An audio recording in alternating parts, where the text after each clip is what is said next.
Welcome on into Chatterbox Reacts. I wish we were going to be reacting to something more fun today. But unfortunately, with all the news I see on X.com, we have to react to injuries. And maybe things that aren't even injuries. Because if you were a fan of Off the Bench, I had a little bit of a freak out regarding Noelvi Marte. But I'm sure we'll touch on that in a second. The Cincinnati Reds appear to be cursed. This is from me. I am a fan. I'm a dumb fan. But I look back on this team right now. I'm looking at this team right now. And I see, how are we going to get to September with a fighting chance? So I'm going to run down some injuries. Because yesterday, news broke. Edwin Arroyo, he underwent surgery to repair his torn left labrum. Gone. Done for the year. No Edwin Arroyo this year. Matt McLain, David Bell came out yesterday, said it's unlikely that Matt McLain will be ready for opening day. He's going to be gone. Brandon Williamson's going to start the year on the IL. Nick Lodolo, he's expected to be ready around April 10th. Expected to be, but still hurt at the very moment. Nick Martinez should be ready, I believe, by opening day. Hopefully he's getting better. Hopefully he's okay. And TJ Friedel, as we all know, is out probably 2 months.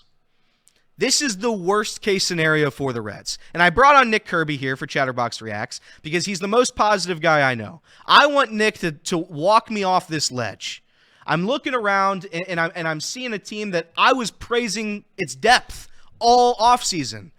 For the past 3 months, I've been saying, look how good this depth is. We're going to be okay because we have backups among backups all across the board, except for center field, mind you. Center field was the only position we really couldn't afford to lose. Unfortunately, we lost it. But everywhere else in the infield and even in right field, I'm like, we're going to be okay. If somebody goes down, it'll be next man up mentality.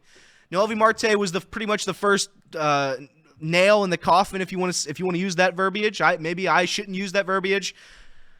But when you get caught for cheating and you lose a guy who a lot of Reds fans, including myself, thought he was going to be maybe the most important rookie this season. I thought he was going to be the most important young guy we had on this team. You lose him to steroids. And now I'm looking around and we're battered and beat down. And I'm hoping I can find a light at the end of this tunnel. Nick, please try to walk me off this ledge. We'll start with Edwin Arroyo. Was this common knowledge? Did anybody know about this heading into yesterday?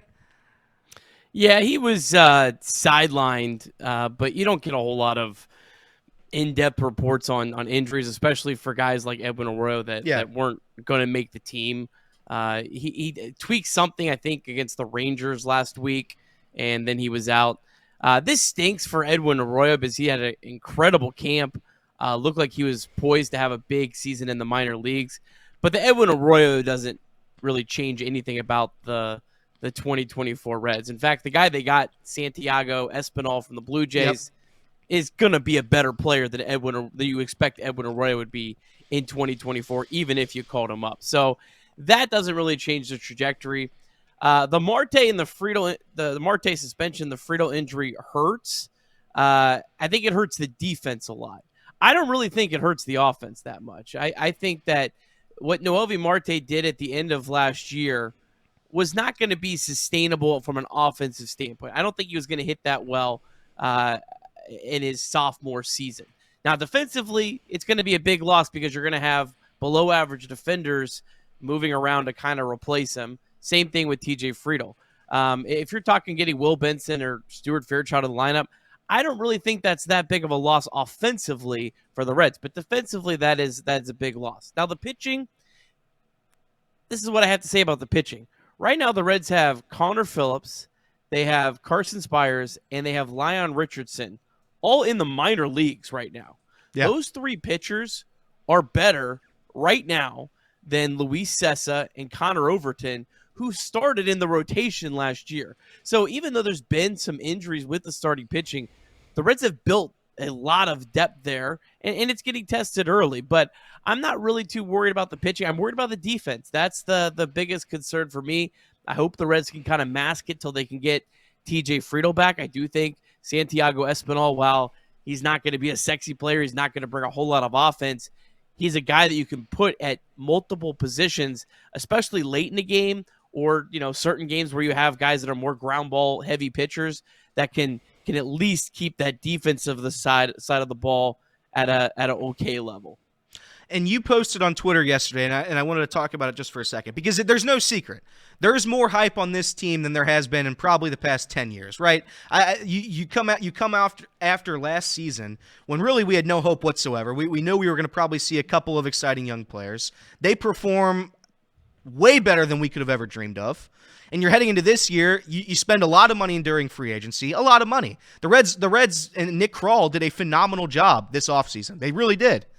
And we're heading into spring training. It's like, this is a team that can win the division. And you're looking around right now and you're saying, who's left? Or even worse, who's going to go down next? Should Reds fans still have the expectation? Or let me change my question. Should the Reds lower their expectations now, seeing what this team has become over the past week and a half or so? Depends on what your expectation was before all these injuries. A guy like me, I said I think the Reds have a chance to win the NL Central. I didn't say they're bona fide the top team. I've said all offseason, I think there's 5 teams that can win the division. I think there's 5 teams that can finish last in this division. It's a very competitive division top to bottom, and it may come down to injuries. Now, the other teams in the NL Central are dealing with injuries too. The Brewers, they lost Devin Williams for 3 months. That is a huge, huge loss for them. We saw last year how if they got a lead late, you're screwed. Game over. They don't have that luxury this year. Now, again, I'll never count out the Brewers because they call up dudes left and right that throw 99 with incredible breaking pitches that I've never heard of. And I consider myself a pretty diehard baseball fan. But the Cardinals, they're without Tommy Edman.